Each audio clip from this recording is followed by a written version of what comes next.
허지 뉴스를 골라 과학 기자의 시선으로 분석하는 과학 본색 시간입니다. 네, 오늘은 이동은 기자와 함께하겠습니다. 어서 오세요. 안녕하세요. 네, 어떤 이야기 나눠볼까요? 네, 겨울 되면 눈이 오길 기다리시는 분들 굉장히 많잖아요. 네. 벌써 서울을 포함해서 전국 대부분 지역에 첫눈이 내렸는데 두 분은 눈을 좀 좋아하시는 편인가요? 저는 사실 그렇죠? 군대에 있을 때는 그 네. 하늘에서 쓰레기가 내린다 그러잖아요.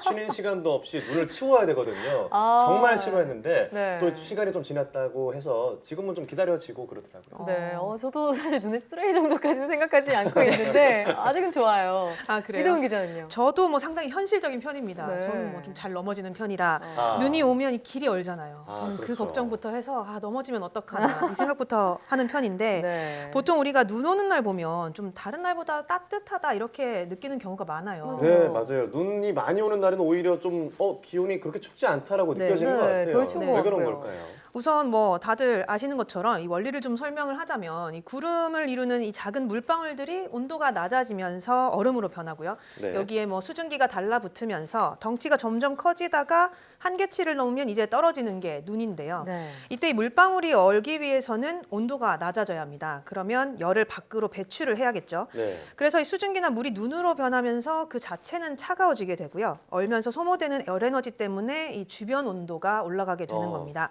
보통 이 1g의 눈이 만들어질 때 8kcal 정도의 열 에너지가 발생한다고 하니까 눈이 오는 날 기온이 더 올라가게 되는 건 어떻게 보면 좀 자연스러운 일이라고 볼 수 있겠죠. 그러네요. 거기다가 우리가 흔히 한방눈이라고 하는 이 눈송이가 큰 눈이 내릴 때는 날씨가 더 따뜻해지는데요. 네. 눈송이가 크면은 그만큼 어는데 에너지가 많이 들 수밖에 없잖아요. 그러니까 배출하는 열 에너지도 많아지게 되는 겁니다. 네, 한방눈처럼 눈이 펑펑 내릴 때 포근하다라는 말을 많이들 하잖아요. 그게 단순한 느낌이 아니라 진짜 과학 원리가 있는 거였네요. 네, 맞습니다. 정확한 원리를 얘기를 하자면 에너지 보존 법칙 때문입니다. 예. 이 과학 시간에 아마 배운 많이 기억이 나실 들어봤어요. 거예요. 그렇죠. 네.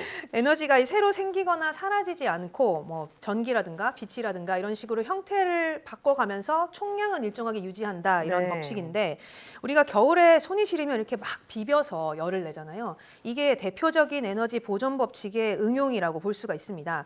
마찰에 의한 운동 에너지가 열 에너지로 바뀌면서 이렇게 따뜻하게 열을 내는 건데요. 네.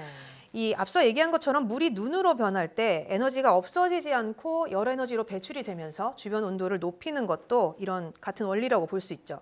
이걸 이용한 대표적인 사례가 또 에스키모인들의 이글루입니다. 예. 아.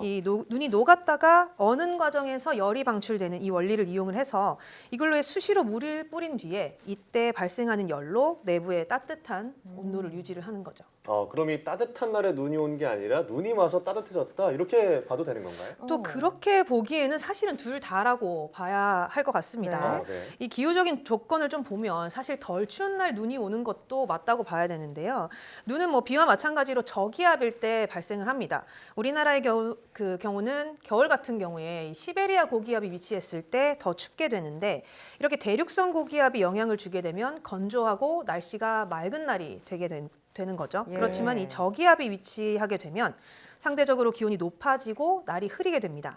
보통 이 고기압과 저기압이 주기적으로 번갈아 나타나면서 우리나라에 영향을 주는데 주로 이 남서쪽이나 서쪽에서 발달한 저기압의 영향을 받을 때 눈이 오는 편입니다. 네. 그러니까 이런 대륙성 어떤 차가운 고기압의 영향을 받을 때보다는 좀 기온이 덜 추울 수밖에 없는 거죠. 네, 그러니까 저기압의 영향으로 날씨가 상대적으로 따뜻할 때 눈이 내리기도 하는 네. 거고 또 눈이 만들어질 때 나오는 에너지 덕분에 기온이 더 따뜻해지기도 한다 이런 얘기인데요. 네. 어떻게 보면 서로 다른 원인 때문에 또 기온이 따뜻해지고 눈이 오는 거다 이렇게 볼 수 있겠네요. 네, 맞습니다. 또 여기에 한 가지 이유를 더 들 수가 있는데요. 복사 냉각이라는 게 또 영향을 줍니다. 네. 이 복사 냉각이라는 거는 쉽게 말해서 대기와 지표면이 냉각되는 어는 현상인데요. 눈이 내리면 보통 이 구름이 많잖아요. 네. 그러면 이 구름이 이불처럼 대기권을 덮어주기 때문에 지표면에 있던 열을 빼앗기지가 않습니다.